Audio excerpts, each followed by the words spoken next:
syaitan ni bila suami keluar daripada rumah, maka syaitan akan masuk ke dalam rumah. Waktu suami nak keluar rumah, bisalah peluk isteri, ya. Kena peluk isteri tu. Walaupun kita dah kahwin 10 tahun, anak 10 orang, 20 orang, yang perlunya peluk isteri tu. Sebab apa? Sebagai cas, sebagai cas kepada isteri kita. Jangan hanya peluk waktu kita inginkannya, tapi peluklah dia dalam keadaan sebelum pergi kerja, balik kerja. Sebab kita perlu caskan apa yang kita tak tahu, ya. Isteri dalam rumah dia berdepan dengan keadaan emosi, berbagai macam emosi yang diterima, ya, berbagai cara, berbagai bisikan-bisikan syaitan, berbagai-bagai idea daripada syaitan untuk menggoda isteri-isteri kita di dalam rumah. Ya, kadang-kadang, ya, dalam keadaan isteri kita masak, ya, sedang masak, dihayalkan isteri kita, ya. Jadi di sinilah kita kena ingat, seorang suami nak pergi kerja, balik kerja, isteri kena paksa suami, walaupun kita dah kahwin ke, ngada ke depan anak, ya, minta suami peluk kita, ya, cium kita, supaya apa? Jangan tinggalkan benda tu. Sebagai apa? Ini adalah sebagai cas, untuk membetulkan tulang yang bengkok. Tulang bengkok ni, wanita daripada tulang bengkok tidak boleh dibetulkan, tetapi diajar, dididik dengan agama. Dididik dengan agama, dipeluk ia dengan tanda kita sayang, kita pergi kerja, ya, beri kekuatan untuk isteri, ya, untuk isteri membuat yang terbaik, akan menjaga amanah. Kalau suami mengharapkan isteri menjaga amanah dalam rumahnya, jaga amanah iaitu anak-anaknya dengan baik. Kalau suami tidak menganggap yang pelukan suami itu diperlukan sebelum pergi kerja, balik kerja itu sebagai satu cas kekuatan, ya, untuk isteri menjaga amanah yang sebaik mungkin. Ya, kalaulah, ya, kawan dekat Facebook tu luar sana nak goda macam mana pun, kalau suami, ya, peluk isteri setiap balik kerja, pergi kerja, ya, telefon, ya, I sayang you, ya, I nak balik dah, ya, bagi peluang pada isteri itu untuk menghiasi dirinya dalam masa 10 minit, 15 minit. Jadi tak adalah bau belacan, bau apa, baju dia akan cuba menghiasi dirinya, ya. Perlu kepada sokongan suami macam tu. Jangan kata alah fahamlah sendiri. Tak boleh macam tu, ya. Kadang-kadang kita tak sedar. Jangan kata suami, jangan kata oh nanti isteri fahamlah, alah dia yang tak faham, aku kan tak tahu kita nak balik dah. Jangan macam tu, ya.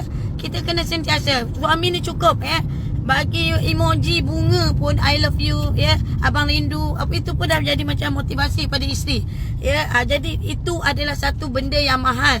Kadang-kadang isteri telefon berkali-kali, suami tak jawab, isteri dah terasa hati, tapi isteri tak boleh nak kontrak. Cuba suami telefon banyak kali, lepas tu isteri buat dia je, isteri pun sibuk juga kat dapur, ya. Jadi sebab itu, ya, benda ini kena ambil berat. Mesti dibincang di dalam tempat tidur, mesti dibincang sebelum tidur. Jangan disimpan dalam hati. Dia kata alah benda ni remeh-temeh ni akan menjadi satu masalah yang besar. Jadi syaitan akan menggoda wanita, ya, ingat.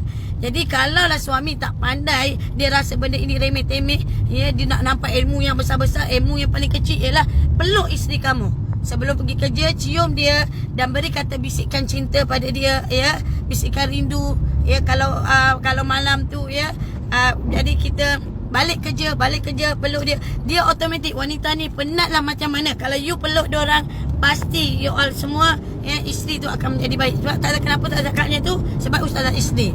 Sebab ustazah isteri, ustazah tahu mana yang memberi mood kepada ustazah.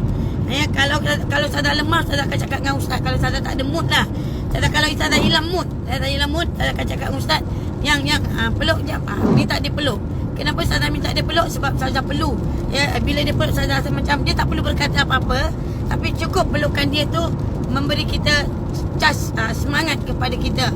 Ada kala macam tu, kadang ustazah berserabut ke apa kan, suami tu kena tengok. Kalau isteri nampak berserabut ke apa, kita tak payah banyak cakap, peluk dia.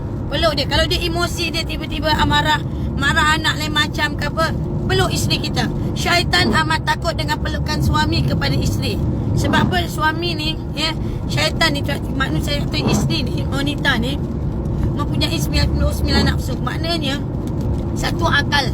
Wanita ini memang akal dia pendek, ya, akal dia pendek, walaupun dia seorang pemimpin ke apa, wanita akal dia pendek, mudah dipengaruhi dan syaitan akan menguasai. Jadi lelaki tidak tahu, wanita tu kata lelaki ni satu nafsu tapi memiliki akal.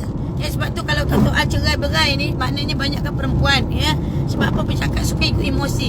Sebab itu situlah kita tahu permainan syaitan, terutama wanita dalam keadaan haid, ketiga wanita dalam keadaan bukan saja dalam keadaan haid, lepas tu wanita yang dalam keadaan mengandung, ya. Jadi emosi-emosi dia ini cukup dengan pelukan suami, menjawab mesej, ya, I love you ke, ataupun memberi emoji bunga ke, ya, itu sudah membuat hati isteri akan menjadi amanah di dalam soal menjaga anak di dalam rumah. Dia penat pun dia akan merasa semangat bila suami dia balik, sebab dia akan rindu pelukan tu. Walaupun bukan perlu macam orang kaya-kaya tunjuk, wow, zaman sekarang ni nak tunjuk suami sayang, bagi rumah besar, suami sayang, bagi tunjuk, bagi hadiah, ya. Kita tak, ya. Untungnya kita menjadi umat Nabi Muhammad SAW. Pelukan itu memberi semangat, kata cinta dari seorang suami kepada isteri. Balik dia peluk isteri dia. Kalau suami teringat orang luar, ya, bila dia peluk isteri dia akan lupa semuanya. Mana akan lerai, ya, ikatan-ikatan suami melihat isteri, wanita-wanita di luar. Kalau suami melihat wanita-wanita di luar, tapi bila dia memeluk isteri, dia akan jadi cas juga. Ya, jadi dia akan jadi cas. Suami akan lupakan di luar dan dia akan ingat kepada isterinya.